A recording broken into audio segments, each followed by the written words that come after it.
नमस्ते दोस्तों, स्वागत है आप सभी का हमारे YouTube चैनल झारखंड हब में और एक नई वीडियो के साथ। तो दोस्तों आज के इस वीडियो में हम लोग झारखंड के क्लास 6 का विज्ञान का चैप्टर नंबर 3 का सारे क्वेश्चन आंसर इसी वीडियो में करने वाले हैं।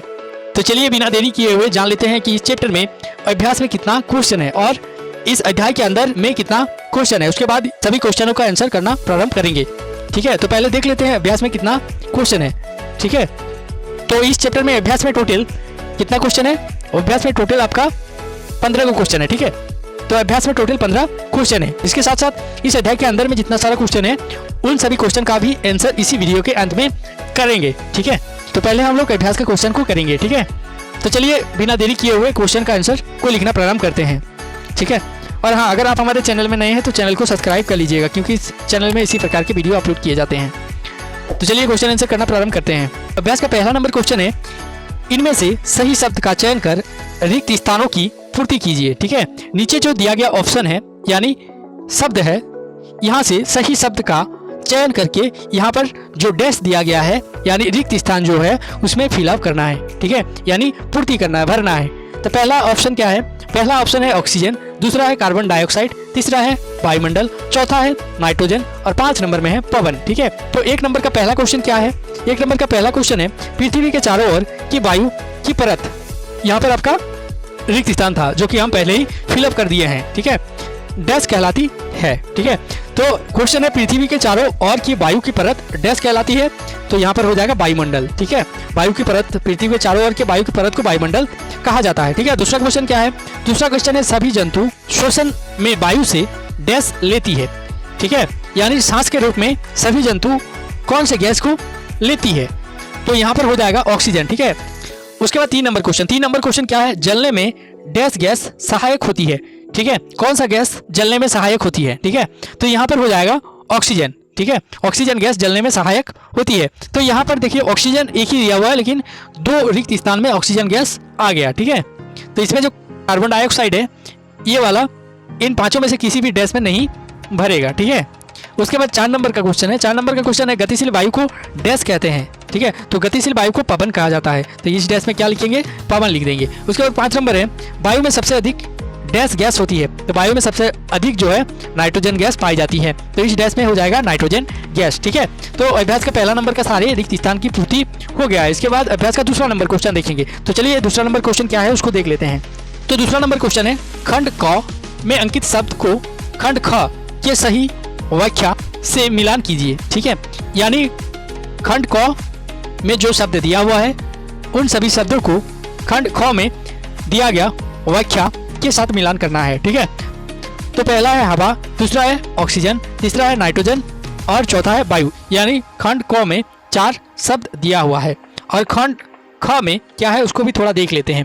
पहला है जलने में सहायक नहीं है, दूसरा है यानी ख नंबर है पारदर्शी है, ग नंबर है गतिशील वायु है और घ नंबर है जलने में सहायक है। ठीक है, 1 नंबर जो है उसका मिलान हो जाएगा ग नंबर के साथ। ठीक है, यानी गतिशील वायु को हवा कहा जाता है। ठीक है, उसके बाद ऑक्सीजन जो है, ऑक्सीजन जलने में सहायक होता है, तो 2 नंबर का मिलान हो जाएगा घ नंबर के साथ, तो इसका मिलान किसके साथ हो जाएगा? ग नंबर के साथ। उसके बाद 3 नंबर है नाइट्रोजन, इसका मिलान हो जाएगा क नंबर के साथ, जलने में सहायक नहीं है। ठीक है, तो इसका मिलान क नंबर के साथ कर देंगे। उसके बाद 4 नंबर जो है वायु, तो वायु पारदर्शी होता है, यानी 4 नंबर का मिलान किसके साथ हो जाएगा? ख नंबर के साथ। ठीक है, तो 2 नंबर का भी क्वेश्चन का आंसर हम लोग कर लिए। अभी हम लोग को करना है 3 नंबर का क्वेश्चन का आंसर। ठीक है, तो चलिए बिना देरी किए हुए 3 नंबर का क्वेश्चन क्या है उसको भी देख लेते हैं। तो 3 नंबर का क्वेश्चन है, सही उत्तर के सामने टिक एवं गलत उत्तर के सामने क्रॉस का चिन्ह लगाइए। ठीक है, इसमें जो नीचे दिया गया है यह सबको पढ़ना है, समझना है और जो सही उत्तर है उसके लिए टिक का निशान लगाना है और जो गलत उत्तर है उसके सामने आपको क्रॉस का निशान लगाना है। ठीक है, तो चलिए पहला नंबर जो क्वेश्चन है उसको देखते हैं। 3 का पहला नंबर क्वेश्चन। ठीक है, वायु गैस जलवाष्प एवं धूल कौन का मिश्रण होते हैं? ठीक है, तो ये वाला क्या हो जाएगा? सही हो जाएगा। तो ये वाला जो डैश है इसमें टिक का निशान लगाना होगा आपको। उसके बाद दूसरा नंबर जो क्वेश्चन है, दूसरा नंबर क्वेश्चन है, मिट्टी में वायु उपस्थित नहीं होती है। मिट्टी में वायु उपस्थित होती है, तो ये वाला जो वाक्यांश है ये वाक्यांश गलत है, तो इसमें क्रॉस का निशान आपको लगाना है। ठीक है, यहाँ पर क्रॉस हो जाएगा। उसके बाद तीसरा नंबर क्वेश्चन, ज्वलन में कार्बन डाइऑक्साइड सहायक होती है, जलने में कार्बन डाइऑक्साइड सहायक होती है? नहीं, तो ये वाला भी गलत हो जाएगा, ठीक है, ये भी क्रॉस हो जाएगा। उसके बाद 4 नंबर क्वेश्चन है, वायु हवाई जहाज उड़ने में सहायक होती है। वायु हवाई जहाज उड़ने में सहायक होती है, जी हाँ, वायु हवाई जहाज उड़ाने में सहायक होती है, तो ये वाला टिक हो जाएगा। उसके बाद 5 नंबर है, वायु को हम देख सकते हैं। वायु को हम देख सकते हैं, नहीं, हम वायु को नहीं देख सकते हैं, यानी ये वाला भी गलत हो जाएगा, ठीक है। तो इसमें टिक कौन कौन सा हुआ, 1 नंबर और 4 नंबर टिक हुआ और सब गलत हो गया, ठीक है। तो 3 नंबर का क्वेश्चन का आंसर भी हम लोग कर लिए। अभी हम लोग को करना है 4 नंबर का क्वेश्चन का आंसर। तो चलिए देखते हैं 4 नंबर के क्वेश्चन में क्या दिया हुआ है। 4 नंबर के क्वेश्चन में दिया हुआ है, वायु के संघटक क्या है। वायु के संघटक क्या है, यानी वायु का घटक क्या है, ठीक है। तो चलिए इसका आंसर भी देख लेते हैं। तो इसका उत्तर हो जाएगा, वायु के संघटक प्रमुख रूप से नाइट्रोजन, ऑक्सीजन, कार्बन डाइऑक्साइड, जल वाष्प, आर्गोन, धूलकोण और अन्य गैसें होती हैं। यानी वायु के घटक होते हैं नाइट्रोजन, ऑक्सीजन, कार्बन डाइऑक्साइड, जल वाष्प, आर्गन, धूलकोण और अन्य गैसें, ठीक है। जितना सारा गैस है वायुमंडल में, सभी गैसें वायु का घटक होते हैं, ठीक है। उसके बाद 5 नंबर क्वेश्चन। 5 नंबर क्वेश्चन क्या है, वायुमंडल किसे कहते हैं। वायुमंडल किसे कहते हैं, इसका उत्तर हो जाएगा, पृथ्वी के चारों ओर घेरे हुए वायु के आवरण को वायुमंडल कहते हैं। यह नाइट्रोजन, ऑक्सीजन, कार्बन डाइऑक्साइड आदि गैसों से मिलकर बना होता है, ठीक है।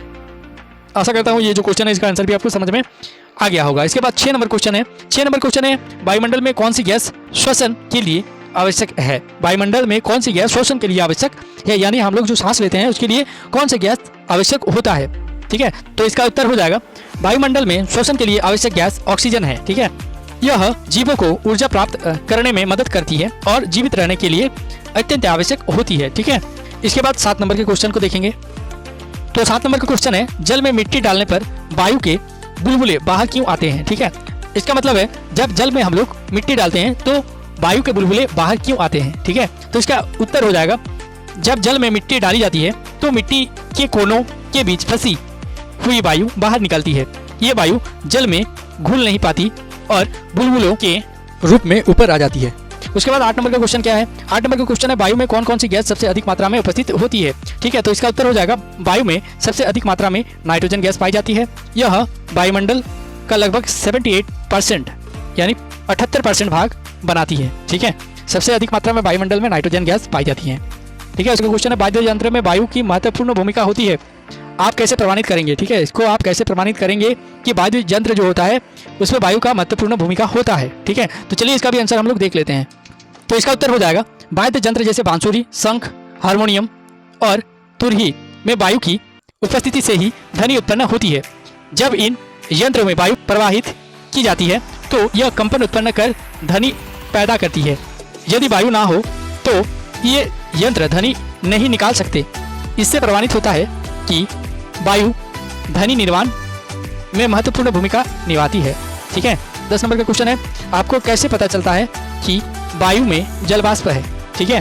तो इसका उत्तर हो जाएगा, वायु में जलवाष्प की उपस्थिति का पता ठंडी सतह पर पानी की बूंदों के जमने, कोहरा बनने या दर्पण के धुंधला होने से पता चलता है। साथ ही हवा में नमी महसूस होना भी इसका संकेत है, ठीक है। आशा करता हूँ ये जो क्वेश्चन है इसका आंसर भी आपको समझ में आ गया होगा, ठीक है। इसके बाद 11 नंबर क्वेश्चन, ठीक है। तो 11 नंबर क्वेश्चन है, ऐसे क्रियाकलापों की सूची बनाइए जो वायु की उपस्थिति के कारण संभव है, ठीक है। तो इसका उत्तर हो जाएगा, वायु की उपस्थिति के कारण निम्नलिखित क्रियाकलाप संभव है, जैसे श्वसन यानी सांस लेना, उसके बाद ध्वनि का प्रसार, उसके बाद पंखों का उड़ना, उसके बाद पवन चक्की का घूमना, हवाई यात्रा, आग का फैलना, जलवायु और मौसम परिवर्तन। इन सभी क्रियाकलाप में वायु का महत्वपूर्ण योगदान होती है, ठीक है। तो 12 नंबर क्वेश्चन है, आप कैसे दर्शाएंगे कि खाली कहा जाने वाला गिलास वास्तव में खाली नहीं होती है, ठीक है। इसका आंसर हो जाएगा, गिलास वास्तव में खाली नहीं होती, उसमें वायु भरी होती है। यदि गिलास को पानी में उल्टा डालें तो उसमें से हवा के बुलबुले निकलते हैं, जिससे वायु की उपस्थिति का पता चलता है, ठीक है। जब हम एक खाली गिलास को पानी के अंदर उल्टा डालेंगे तो उसमें से पानी के बुलबुले निकलते हैं। इससे पता चलता है कि खाली कहे जाने वाले गिलास वास्तव में खाली नहीं होते हैं, बल्कि उसमें हवा भरा हुआ होता है, ठीक है। तो चलिए इसके बाद का क्वेश्चन देखते हैं। आशा करता हूँ ये वाला क्वेश्चन भी आपको समझ में आ गया होगा, ठीक है। तो 13 नंबर का क्वेश्चन है, मुंह से सांस लेना क्यों हानिकारक है, ठीक है। मुंह से सांस लेना क्यों हानिकारक है, तो इसका उत्तर हो जाएगा, मुंह से सांस लेना हानिकारक होता है क्योंकि नाक हवा को छानने, गर्म करने और उसमें नमी मिलाने का कार्य करती है। मुंह से सांस लेने पर यह प्रक्रिया नहीं हो पाती, जिससे धूलकोण, कीटाणु सीधे फेफड़े तक पहुंच जाते हैं और श्वसन से जुड़ी बीमारियां हो सकती है। ठीक है, तो चलिए 14 नंबर का क्वेश्चन क्या है उससे पहले देखते हैं, उसके बाद उसका आंसर को देखेंगे। ठीक है, अगर आप हमारे चैनल में नए हैं तो चैनल को सब्सक्राइब कर लीजिएगा। अगर 2 मोमबत्तियों को जलाकर अलग अलग आकार के गिलास से ढक देंगे तो कौन सी मोमबत्ती ज़्यादा देर तक जलेगी और क्यों? ठीक है, अगर 2 मोमबत्तियों को जलाकर अलग अलग आकार के गिलास से ढक देंगे तो कौन सी मोमबत्ती ज़्यादा देर तक जलेगी और क्यों जलेगी? ठीक है, तो इसका आंसर हो जाएगा, अगर 2 जलती हुई मोमबत्तियों को अलग अलग आकार के गिलास से ढका जाए तो बड़ी आकार के गिलास से ढकी मोमबत्ती ज़्यादा देर तक जलेगी।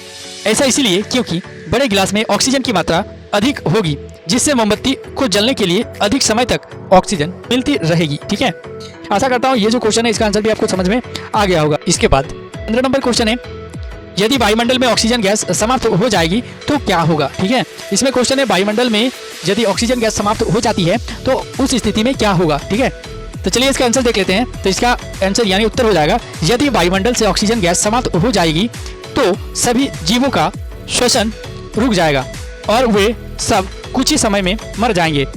इससे पेड़ पौधे, मनुष्य और जानवर सभी प्रभावित होंगे। आग नहीं जलेगी, जलवायु प्रणाली बिगड़ जाएगी और पृथ्वी पर जीवन असंभव हो जाएगा। ठीक है, आशा करता हूँ ये जो क्वेश्चन का आंसर है ये भी आपको अच्छे से समझ में आ गया होगा। ठीक है, ये आपका लास्ट क्वेश्चन था अभ्यास का। ठीक है, अभ्यास का क्वेश्चन बस 15 को था, 15 को हो गया। इसके बाद इस अध्याय के अंदर में जो था उन सभी क्वेश्चन को पेज नंबर के साथ हम लोग करना प्रारंभ करेंगे। तो चलिए उन सभी क्वेश्चन को देखते हैं। तो पहले आपका पेज नंबर 25 में, ठीक है, तो पेज नंबर 25 में अब बताइए क्वेश्चन क्या है, इसको हम लोग देख लेंगे। ठीक है, तो चलिए देख लेते हैं क्या क्वेश्चन है। तो पेज नंबर 25 में अब बताइए में 2 क्वेश्चन दिया गया है। तो प्रश्न नंबर 1 क्या है, ठंडे शरबत भरे गिलास के बाहरी सतह पर पानी की बूंदें क्यों दिखती है? ठीक है, इसका उत्तर हो जाएगा, ठंडे शरबत भरे गिलास की बाहरी सतह पर पानी की बूंदें इसीलिए बनती है क्योंकि गिलास के पास की हवा में मौजूद जल वाष्प ठंडी सतह से टकराकर संघनित हो जाती है और बूंदों के रूप में दिखाई देती है। ठीक है, वायुमंडल में उपस्थित जल वाष्प ठंडी सतह से टकराकर संघनित हो जाती है, जिससे वह पानी की बूंदों में बदल जाते हैं। ठीक है, प्रश्न नंबर 2 है, बरसात के दिनों में नमक दानी से नमक आसानी से क्यों नहीं गिरता है? ठीक है, बरसात के दिनों में नमक दानी से नमक आसानी से क्यों नहीं गिरता है? ठीक है, तो इसका आंसर हो जाएगा, बरसात के दिनों में हवा में नमी अधिक होती है, जिससे नमक दानी में रखा नमक जलवाष्प को सोख लेती है और गीला होकर चिपकने लगता है, इसीलिए नमक आसानी से नहीं गिरता है। ठीक है, आशा करता हूँ ये जो क्वेश्चन है इसका आंसर भी आपको समझ में आ गया होगा। ठीक है, तो इसके बाद पेज नंबर 26 में है, अब बताइए क्या क्वेश्चन है। प्रश्न एक ही है 26 नंबर पेज में, इसमें है रोगियों को अस्पताल में श्वसन के लिए ऑक्सीजन मास्क क्यों लगाया जाता है? ठीक है, रोगियों को हॉस्पिटल में श्वसन के लिए ऑक्सीजन मास्क क्यों लगाया जाता है? ठीक है, तो इसका उत्तर हो जाएगा, रोगियों को अस्पताल में श्वसन के लिए ऑक्सीजन मास्क इसीलिए लगाया जाता है क्योंकि कुछ रोगों या स्थितियों में शरीर को पर्याप्त ऑक्सीजन नहीं मिल पाती। ऑक्सीजन मास्क शुद्ध ऑक्सीजन की आपूर्ति करता है। ठीक है, जिससे रोगी को सांस लेने में मदद मिलती है और जीवन रक्षा संभव होती है। ठीक है, इससे जीवन बचता है। यानी कुछ रोगी ऐसी स्थिति में होती है जिसको पर्याप्त रूप से ऑक्सीजन नहीं मिल पाती है। ठीक है, इसीलिए अस्पतालों में ऑक्सीजन मास्क लगाया जाता है। ठीक है, उसके बाद 27 नंबर पेज के क्वेश्चन में क्या है, चलिए उसको भी देख लेते हैं। तो 27 नंबर पेज में 2 क्वेश्चन दिया गया है। अब बताइए, पहला नंबर प्रश्न है, हमारे बड़े बुजुर्ग मुंह से सांस लेने के लिए क्यों मना करते हैं? ठीक है, हमारे बड़े बुजुर्ग जो है वो हमें मुंह से सांस लेने के लिए मना करता है, क्यों? वही लिखना है आपको। तो उत्तर में आप लोग लिखेंगे, हमारे बड़े बुजुर्ग मुंह से सांस लेने के लिए इसीलिए मना करते हैं क्योंकि नाक में बाल और श्लेष्मा झिल्ली हवा को शुद्ध, गर्म और नम करती है। मुंह से सांस लेने पर यह प्रक्रिया नहीं होती है, जिससे संक्रमण का खतरा बढ़ता है, यानी उससे हम लोग को रोगों का शिकार होना पड़ेगा। ठीक है, इसीलिए बड़े बुजुर्ग जो है वो मुंह से सांस लेने के लिए मना करता है। ठीक है, उसके बाद प्रश्न नंबर 2 क्या है? प्रश्न नंबर 2 है, पारदर्शी शीशे की खिड़कियों को नियमित रूप से साफ ना किया जाए तो वह धुंधली क्यों हो जाती है? ठीक है, पारदर्शी शीशे की कांच यानी शीशे की खिड़की जो होती है उसको नियमित रूप से साफ नहीं करने से वह धुंधली हो जाती है, क्यों? उसका आंसर आपको देना है। तो इसका उत्तर होगा, पारदर्शी शीशे की खिड़कियों को नियमित रूप से ना साफ करने पर धूल, गंदगी और नमी जमा हो जाती है। यह शीशे की सतह पर एक परत बना देती है, जिससे प्रकाश का संचारण कम होती है और शीशा धुंधला दिखाई देने लगता है। ठीक है, तो चलिए इसके बाद का क्वेश्चन देखते हैं। आशा करता हूँ ये वाला क्वेश्चन आपको समझ में आ गया होगा। इसके बाद का क्वेश्चन है 28 नंबर पेज में। ठीक है, और यही क्वेश्चन हम लोग का लास्ट क्वेश्चन होने वाला है। तो इसमें क्या है क्वेश्चन देख लेते हैं। अब बताइए क्वेश्चन है, इसमें एक ही क्वेश्चन है जो कि है केंचुए ज्यादातर बरसात के मौसम में दिखाई देते हैं क्यों। इसका उत्तर हो जाएगा केंचुए बरसात के मौसम में इसीलिए बाहर आते हैं क्योंकि बारिश से मिट्टी में पानी भर जाता है, जिससे उनकी भूमिगत सुरंगों में ऑक्सीजन की कमी हो जाती है, जिस कारण से वह बाहर आकर ताज़ी हवा में सांस लेते हैं और जीवित रह सकते हैं। ठीक है, आशा करता हूँ ये जो क्वेश्चन है ये भी आपको अच्छे से समझ में आ गया होगा। अगर आपको ये वीडियो पसंद आया तो वीडियो को लाइक कर चैनल को सब्सक्राइब कर लीजिएगा। साथ ही आपको हमारे ये वीडियो कैसा लगा वो हमारे कमेंट सेक्शन में लिखना ना भूलिएगा। आज के लिए बस इतना ही, मिलते हैं नेक्स्ट वीडियो में। जय हिंद, वंदे मातरम।